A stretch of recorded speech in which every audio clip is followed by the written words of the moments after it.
Para sa mga inang nagsakripisyo sa anak na lumayo at nagtrabaho sa ibang bansa. Ang pag-ibig ng isang ina ay madalas nasusukat sa kakayahan niyang magsakripisyo. Kahit kapalit nito ay sariling kaligayahan at presensya sa piling ng mga anak. Ang pag-alis para magtrabaho sa ibang bansa ay hindi tanda ng pag-iwan, kundi tanda ng matinding pagmamahal at pag-asa na mabigyan ng mas magandang kinabukasan ang pamilya. Ngunit totoo rin na habang lumalaki ang mga anak, may mga pagkakataong hindi nila nauunawaan ang lalim ng sakripisyong ito.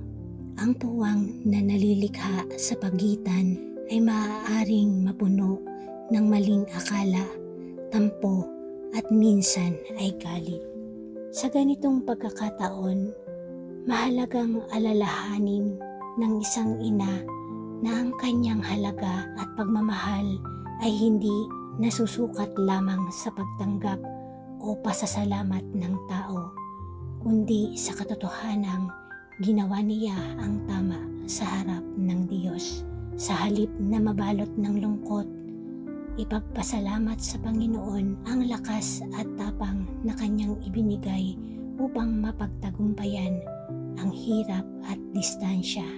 Ang Diyos ang nakakaunawa sa bawat luha na hindi nakita ng iba at siya rin ang maghihilom ng puwang sa pagitan ng ina at anak sa kanyang oras. Galatia 6 verse 9. At huwag tayong magsawa sa paggawa ng mabuti, sapagkat sa takdang panahon tayo ay aani kung hindi tayo susuko. Reflection. Ang talatang ito ay isang paalaala na ang kabutihang ginagawa natin, lalo na kung ito ay bunga ng tunay na pagmamahal at sakripisyo, ay hindi kailanman nasasayang. Kahit na sa kasalukuyan ay hindi natin nakikita ang bunga nito. Para sa isang inang nagsakripisyo, madaling panghinaan ng loob kapag ang inaasahang pasasalamat o pag-unawa mula sa anak ay hindi dumating at sa halip ay galit o tampo ang ibinalik. Ngunit sinasabi ng talata na ang sukatan ng kabutihan ay hindi ang agarang resulta, kundi ang katapatan nating gawin ang tama sa mata ng Diyos. Ang takdang panahon na binabanggit ay hindi laging panahon ayon sa ating kagustuhan. Ito ay panahon ng Diyos. Maaaring dumating ang ani sa anyo ng pagbabago ng puso ng anak, pagkakasundo o mas malalim pang pangunawa sa hinaharap. Maaaring hindi pa ito ngayon, ngunit tiyak na darating ito sa oras na itinakda niya. Ang mahalaga ay huwag sumuko, huwag hayaang manlupaypay ang puso o mawala ng gana sa paggawa ng mabuti dahil lang sa hindi natin nakikita ang bunga ngayon. Ang Diyos ang tagapag-ingat ng lahat ng sakripisyo at siya ang magbabalik ng kagalakan at ginhawa sa tamang oras. Panalangin. Panginoon, salamat sa paalaala mo na huwag akong magsawa sa paggawa ng mabuti. Alam mo, Ama, ang bawat gabi na ako'y nananalangin para sa aking mga anak at sa bawat araw na ako'y nagsusumikap para sa kanilang kinabukasan.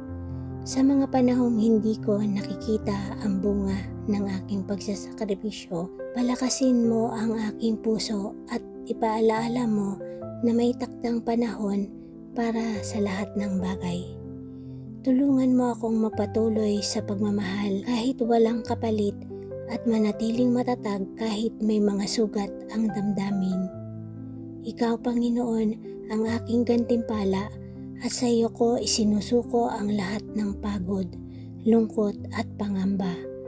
Naway dumating ang araw na muli kaming magkaunawaan at magbabalik ang init ng pagmamahalan sa aming pamilya. Sa pangalan ni Jesus, Amen. Affirmation. Hindi ako magsasawa sa paggawa ng mabuti, sapagkat may takdang panahon para sa aking ani.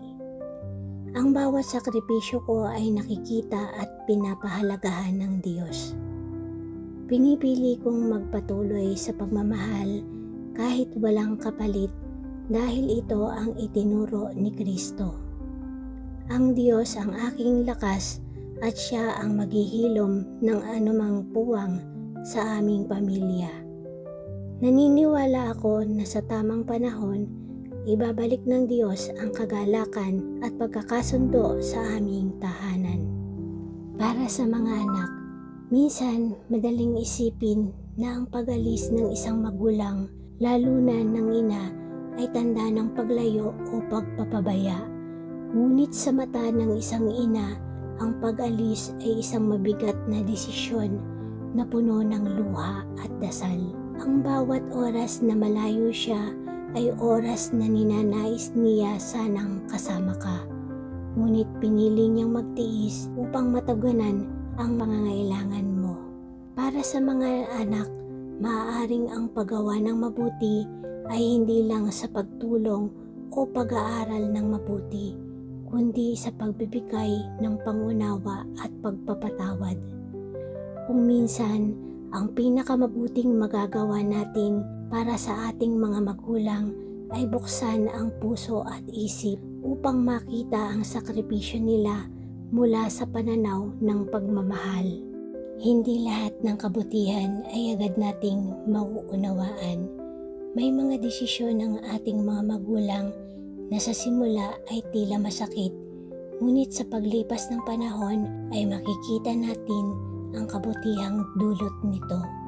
Kapag pinili nating magpasalamat at umunawa, binibigyan natin ng pagkakataon ang Diyos na punuin ng kapayapaan ang ating relasyon sa kanila. Efesos 6 verse 1 to 3. Mga anak, sundin ninyo ang inyong mga magulang alang-alang sa Panginoon sapagkat ito ang tama. Igalang mo ang iyong ama at ina.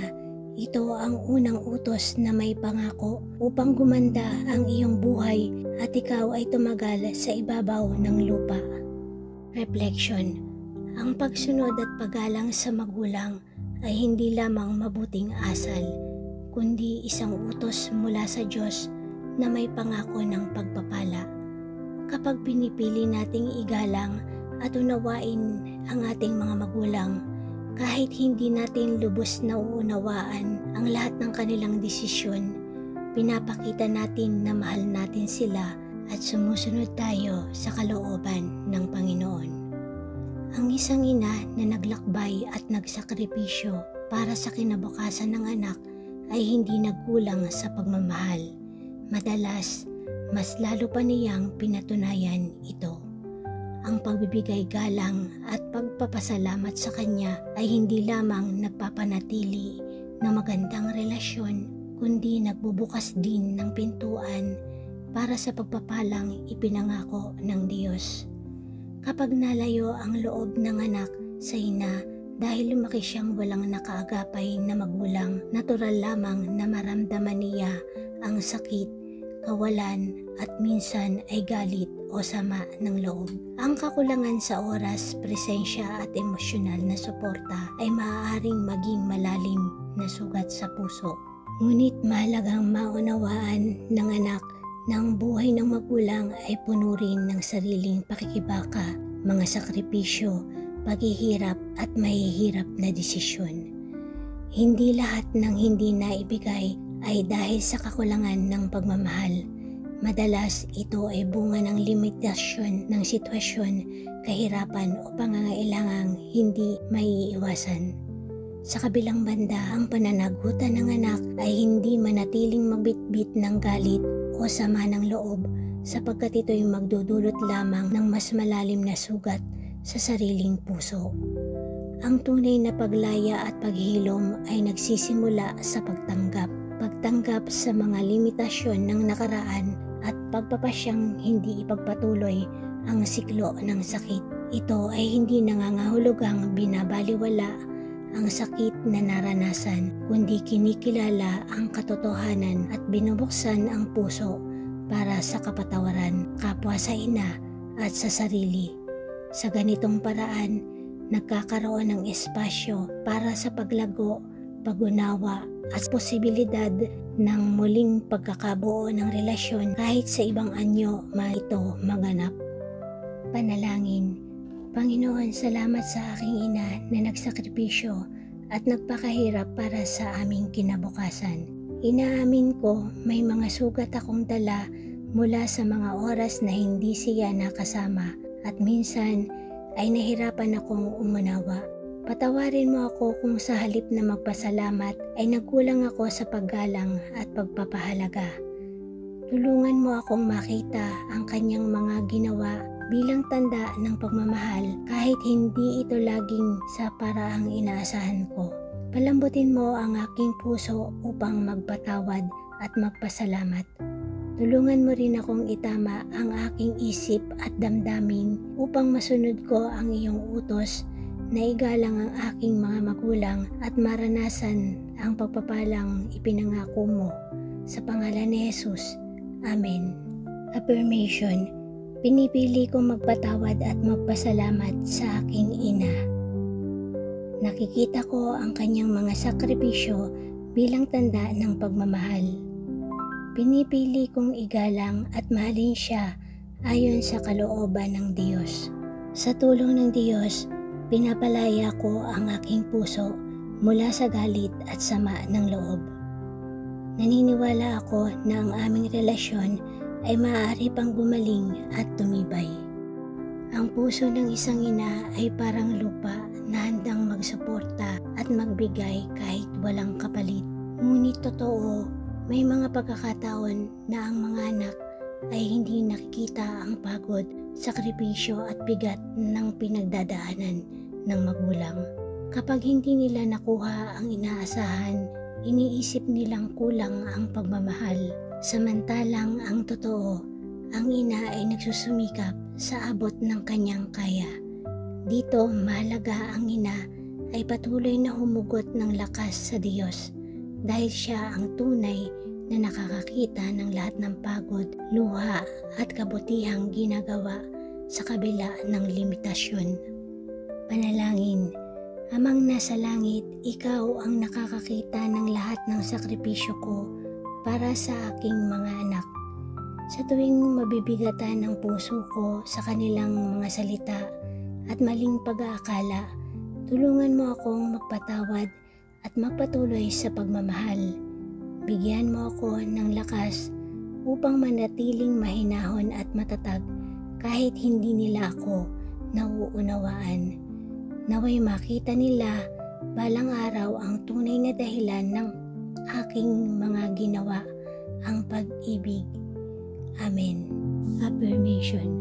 Ako ay ina na patuloy magmamahal kahit sa harap ng hindi pagkakaunawa. Ang Diyos ang nagbibigay sa akin ng lakas at karunungan upang magpatawad. Hindi sinusukat ng anak ko ang halaga ko bilang ina. Tanging Diyos lamang ang nakakaalam nito. Isaiah 40 verse 29. Siya'y nagbibigay ng lakas sa mahihina at nagdaragdag ng kapangyarihan sa walang kaya. Reflection. Ang talatang ito ay isang napakalalim na paalaala na ang tunay na lakas ay hindi galing sa ating sariling kakayahan, kundi mula sa Diyos na walang hanggan ang kapangyarihan. Bilang isang ina, maraming pagkakataon na nauubos ang pisikal na lakas at emosyonal na tibay. Lalo na kapag may mga salitang masakit mula sa anak o hindi nauunawaan ang mga sakripisyong ginagawa mo. Ngunit sinasabi ng Diyos, ako ang magbibigay ng lakas sa iyo kapag ikaw ay mahina at magdaragdag ng kapangyarihan kapag wala ka ng kaya. Ito ay hindi lang tungkol sa pagbibigay ng lakas para magpatuloy sa gawain, kundi para patatagin ang puso, bigyan ng kapayapaan ang isip, at ibalik ang kagalakang unti-unti nang naubos dahil sa mga pasanin. Sa bawat luha at sa bawat pagod, tinuturuan tayo ng Diyos na umasa sa Kanya, hindi sa sarili nating lakas. At sa pag-asa na iyon, matatagpuan natin ang kakaibang kapayapaan at panibagong sigla para mahalin at pagpasensyahan muli kahit masakit. Panalangin. Amang nasa langit, salamat po sa iyong pangako na sa bawat oras ng aking kahinaan, ikaw ang aking lakas. Alam mo ang bigat na dala ng puso ko bilang isang ina. Ang mga salitang nakakasakit at mga maling akala ng aking anak na minsan ay nagpapabigat sa aking damdamin.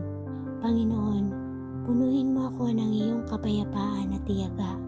Tulungan mo akong magpatawad ng walang kapalit at magmahal kahit masakit.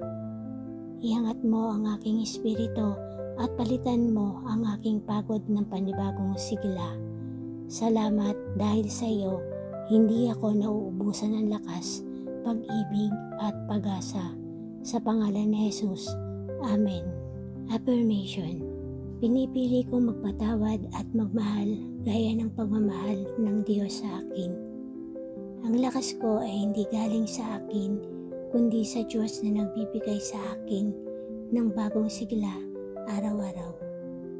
Hindi ako nag-iisa, kasama ko ang Panginoon sa bawat laban ng aking puso.